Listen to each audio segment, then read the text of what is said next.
Bonjour Georges Gastaud, nous nous retrouvons aujourd'hui pour un nouvel entretien à propos des lumières partagées. Voilà. Comme vous les appelez. Bonjour à vous tous, à tous ceux qui vont regarder cette vidéo.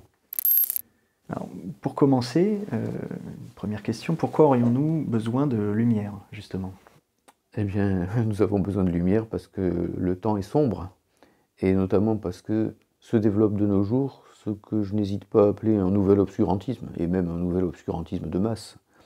Quand on voit que le président élu aux États-Unis est quelqu'un qui nie le changement climatique, qui a des positions complètement abracadabrantes sur les questions de la santé, qui, de manière plus globale, sur tous les sujets, ou presque, a des positions réactionnaires, a des mêmes actuellement à licencier un certain nombre de chercheurs américains qui ne sont pas dans la ligne du nouveau pouvoir.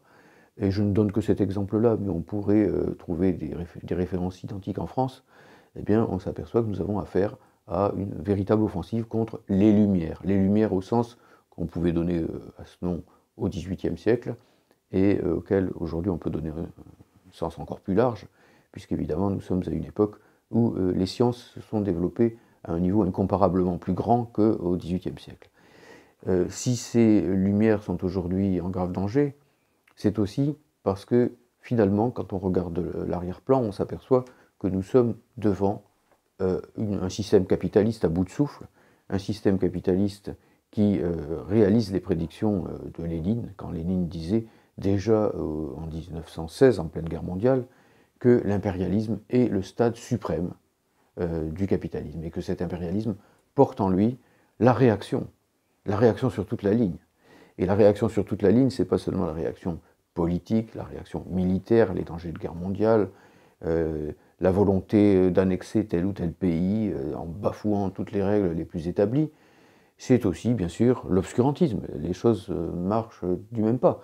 Alors je sais bien que c'est paradoxal, parce qu'on peut me dire, mais jamais autant qu'à notre époque, il n'y a eu d'écoles sur Terre, ou de gens qui savent lire, ou de développement des sciences. Et oui, c'est contradictoire, certes, mais c'est contradictoire parce que le capitalisme essaie aussi en permanence d'asservir les sciences, de les rabattre sur l'exigence du profit maximal, à les rabattre sur la domination mondiale, et donc le militarisme, la course aux armements, toutes ces choses-là, c'est-à-dire à ne prendre des sciences que ce qui peut servir étroitement à des causes qui n'ont rien d'humaniste. Or, les lumières sans l'humanisme, c'est évidemment aussi le pire. Ça peut donner le pire.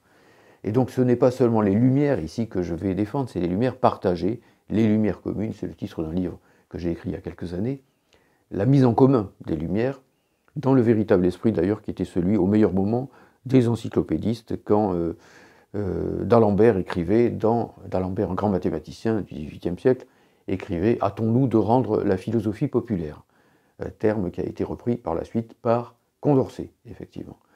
Donc voilà, il me semble qu'il y a une bataille des Lumières à mener, et que si on ne mène pas cette bataille, les luttes qu'on peut mener par ailleurs, les luttes sociales par exemple, les luttes politiques, eh bien, sont en quelque sorte privées d'un appui culturel fondamental. L'arrière-plan de ma propre intervention ici, c'est Gramsci, c'est la bataille pour l'hégémonie culturelle. On ne peut pas gagner durablement sur le plan politique, sur le plan social et ainsi de suite, si l'on n'a pas modifié le rapport de force culturel, au sens très large du terme. Et au centre de ces lumières modernes, effectivement, que je voudrais tenter d'aider, que je voudrais promouvoir, si l'on peut dire, et avec moi, mon organisation qui s'appelle le PRCF, le Pôle de Renaissance communiste en France, eh bien, c'est vraiment l'idée que les lumières doivent changer de nature pour être partagées, pour devenir des lumières communes. Les deux termes, l'adjectif compte autant, en l'occurrence, que le substantif dans cette affaire-là. Voilà. Donc pour rallumer les dites lumières, sur quelle force sociale, intellectuelle, est-ce que justement tu penses qu'on peut s'appuyer? Alors effectivement, je pense que ces lumières peuvent s'appuyer sur essentiellement deux forces. Et là je m'appuie sur ce que disait déjà Lénine à son époque, si certains d'entre vous peuvent le lire, il y a un texte qui s'appelle « La portée du matérialisme militant », qui est écrit quelque temps après la Révolution d'octobre, et Lénine entreprend de façon très large cette bataille pour les Lumières. Alors la première force, c'est la classe ouvrière. Ça fait longtemps que Engels a montré que la bourgeoisie qui a fait la révolution de 89 n'est plus capable de porter les Lumières. La bourgeoisie a été la force qui a porté les Lumières, en gros, de l'humanisme, c'est-à-dire le XVIe siècle, en gros, jusqu'à la révolution bourgeoise démocratique de 1789-1793. Après, la bourgeoisie est au pouvoir. Elle devient une classe conservatrice. Et son souci, c'est précisément que personne ne la dérange dans l'accumulation de son trésor, de ses trésors, en quelque sorte. Et donc là, elle a très peur, effectivement, que les Lumières qui lui ont servi à prendre le pouvoir ne changent de camp, en quelque sorte, et ne deviennent, en quelque sorte, une arme intellectuelle pour les prolétaires. Et c'est effectivement ce qui va se passer. Car au XIXe siècle, petit à petit, la bourgeoisie va devenir de plus en plus réactionnaire, va de plus en plus s'allier à des forces fascistes, obscurantistes, et au contraire, le prolétariat va porter le matérialisme scientifique, va porter la méthodologie scientifique, va porter l'expérimentation dans tous les domaines, parce que tout bonnement, une classe révolutionnaire a besoin de la vérité. C'est pas pour rien que le journal de Lénine s'appelait La Vérité, Pravda, ça veut dire la vérité, et que, au contraire, effectivement, du côté de la grande bourgeoisie, on va avoir un recul, une sorte de retrait par rapport à ces lumières qui deviennent dangereuses. Et aujourd'hui, effectivement, eh bien, il revient à la classe ouvrière, si elle veut véritablement redevenir une classe, disons, comment dirais-je, porteuse, si elle veut porter l'impulsion historique, de renouer avec les Lumières. Et là, il y a une alliance qui est à se faire. Il faut que cette alliance se fasse avec les milieux d'avant-garde, notamment de la science, de la philosophie, de l'art, et ainsi de suite. Et que, en gros, quand on va reconstruire ces avant-gardes, cette avant-garde que sera le jour venu un grand parti communiste dans le pays, et peut-être une internationale communiste et ouvrière au niveau mondial, il faut aussi que cette nouvelle avant-garde politique, sociale, s'allie avec les avant-gardes, en quelque sorte, culturelles, au sens large du terme. Quand je dis culturel, ça ne veut pas dire les milieux snobs, parce qu'on pourrait entendre ça comme ça. Ça veut dire par exemple ces gens qui sont en ce moment en pointe pour explorer les confins de l'univers, avec les télescopes orbitaux, avec Hubble, avec le télescope JUICE, et ainsi de suite, et qui découvrent des choses absolument extraordinaires. Et avec ces gens qui sont en train actuellement d'explorer par exemple le passé de l'humanité. On sait de plus en plus de choses tout à fait extraordinaires au sujet de la préhistoire, par exemple, parce qu'on est capable de lire véritablement, de lire au fond les grottes ornées, et ainsi de suite. Et donc les Lumières, elles sont là, quelque part. C'est dans la classe montante, la classe ouvrière, le prolétariat, celle qui a besoin de changer les choses et qui pour cela a besoin de la vérité, qu'elle se trouve, mais c'est aussi dans ces milieux, disons, par exemple, ici j'ai beaucoup insisté sur les milieux scientifiques, parce que c'est ce que je connais un petit peu mieux que les côtés artistiques. Mais c'est cette alliance, en fait, qu'il faut renouveler. C'est à travers elle que peuvent se faire, en gros, les milieux progressistes peuvent repasser à l'offensive. Ici, je ferai un petit clin d'œil en direction de quelqu'un qui est un grand cinéaste décédé, qui s'appelait Pasolini. Et Pasolini, à un certain moment, parlait de ce qu'il appelait l'extinction des lucioles. Alors lui, eh bien, il faisait ses œuvres, il créait ses œuvres à une époque un peu ancienne par rapport aux jeunes d'aujourd'hui. Disons en gros la fin du XXe siècle et le tout début du XXIe. Et il disait qu'il voyait s'éteindre les lucioles. Alors les lucioles, ce sont ces petits insectes qui clignotent dans la nuit, qu'on voit de loin en quelque sorte, et dont on voit de moins en moins d'échantillons, si l'on peut dire. Il y a la pollution, il y a toute une série de choses. Quand j'étais petit dans mon pays natal, côté de Nice, on voyait beaucoup de lucioles pendant la nuit, là on n'en voit plus. Mais ce n'était pas seulement l'aspect écologique, en gros ici, dont il était question.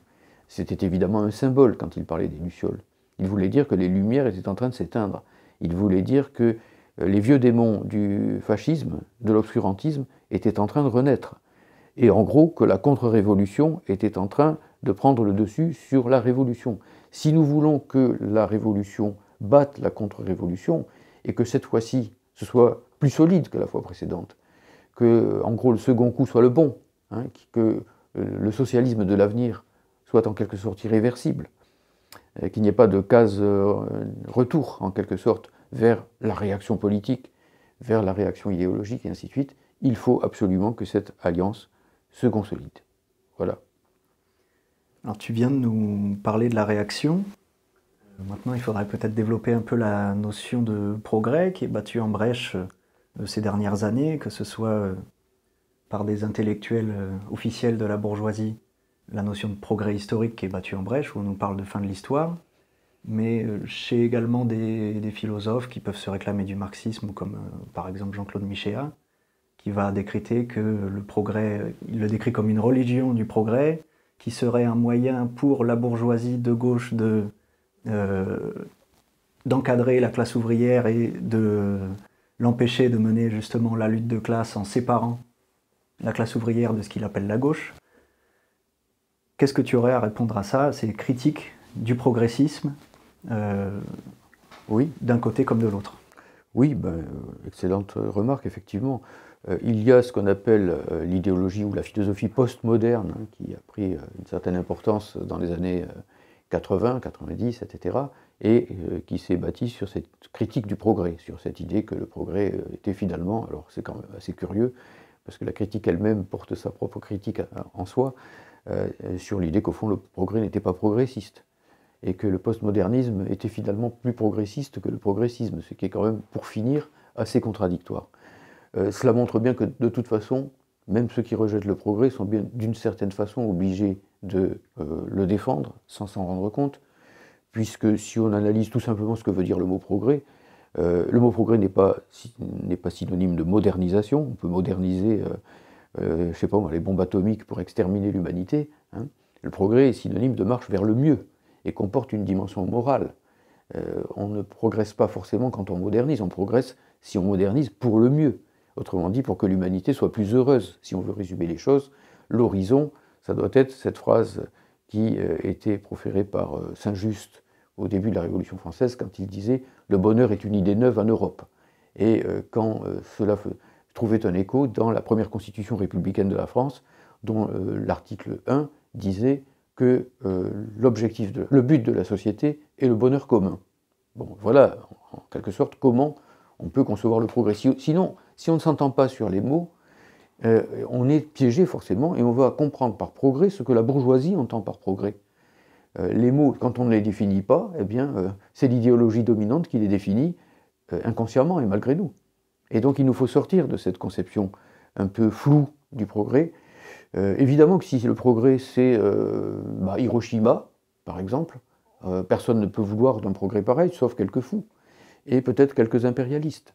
Donc en réalité, ayons conscience ici que de toute façon l'humanité ne peut pas faire autrement que de chercher le progrès, parce que pour finir, nous voulons tous être heureux.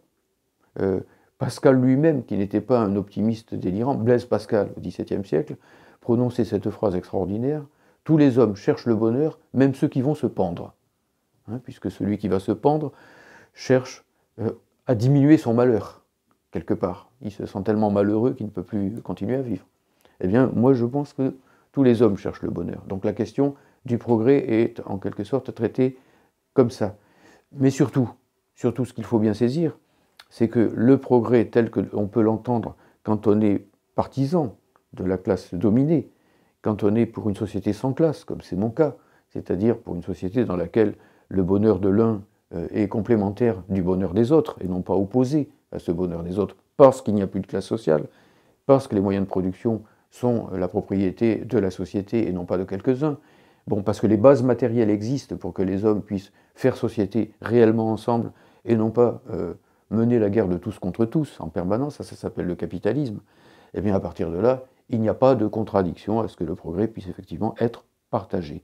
Et pour être partagé, eh bien, il faut qu'il y ait une bonne, dimension de lumière, de connaissance, car l'émancipation et la connaissance vont de pair, et que l'obscurantisme et l'exploitation vont de pair aussi. Donc de ce côté-là, on a véritablement... Enfin, il faut sortir du postmodernisme.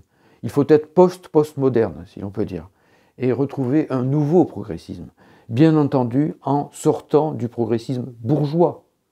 Personne ne dit qu'il faut revenir à cette idée du progressisme bourgeois du XIXe siècle, où l'on affirmait par exemple la mission civilisatrice des colonisateurs. Hein. Si c'est ça le progrès, je comprends parfaitement qu'on n'en veuille pas, mais justement il faut s'en démarquer. Et ce n'est pas de ce progrès-là qu'il s'agit, c'est d'un progrès porté par les classes dominées et dans le sens d'un partage global des richesses humaines, des richesses créées, de façon qu'on puisse partager le bonheur et non pas le malheur. Pour conclure cet entretien, puisque tu es un militant, c'est peu de le dire, quel est le rôle selon toi des marxistes dans la diffusion, la renaissance de ces lumières et en particulier des militants, le travail à faire dans les organisations comme le PRCF, mais sans doute également d'autres? Oui, et bien sûr, bonne question, parce que si on en reste à des perspectives générales et que ça ne se traduit pas par des actions et des organisations, on n'est pas marxiste. Hein. Les philosophes n'ont fait qu'interpréter le monde, il s'agit de le transformer. Et donc, la première des choses ici que je dirais, c'est qu'il faut prendre appui d'abord sur les réalités. La classe ouvrière au niveau mondial remue de plus en plus fort.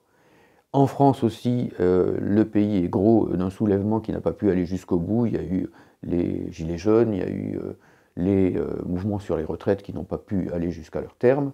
Tout ça a été contenu par les directions réformistes qui voulaient ne pas sortir du système capitaliste et surtout jamais mettre en cause l'Union européenne. Mais tout ça n'existe pas moins. Et d'autre part, effectivement, il y a aujourd'hui, et ça c'est enthousiasmant quand même, et j'appelle les jeunes en particulier à se tourner vers cela, une avancée des connaissances qui est quand même bouleversante, extraordinaire. Tous les jours, on découvre de nouvelles exoplanètes, par exemple.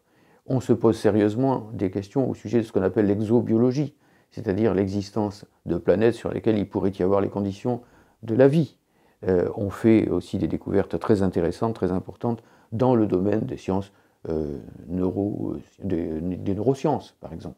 Même si tout cela, comme je l'ai dit tout à l'heure, peut être à tout instant dévié, dévoyé par la bourgeoisie. Mais c'est un combat, c'est une lutte. Il ne faut pas leur laisser ça, il faut le leur prendre. C'est à nous la classe dominée. Et là, effectivement, la question se pose des organisations. Parce que si nous restons, je m'adresse aux intellectuels progressistes qui peuvent m'entendre comme aux militants, si nous restons chacun dans notre coin, effectivement, à regarder passer le train du progrès ou le train de sa déviation, de son dévoiement, évidemment que c'est l'obscurantisme qui gagnera. Il faut s'organiser, y compris pour les Lumières. Les Lumières, c'est un combat organisé. Et donc, il n'est pas séparable du combat pour la reconstitution des outils du prolétariat, de la classe ouvrière, du progressisme, du camp anti-impérialiste, et ainsi de suite. C'est un travail, en un mot, organique. Il faut devenir un intellectuel organique, pas simplement un intellectuel qui remâche dans son coin la tristesse des temps, si l'on peut dire. Voilà.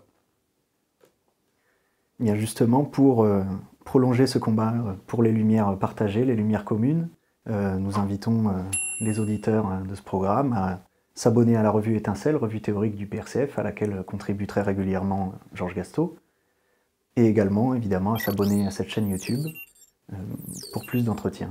Merci Georges. Merci à vous tous, et voilà, bonne vidéo.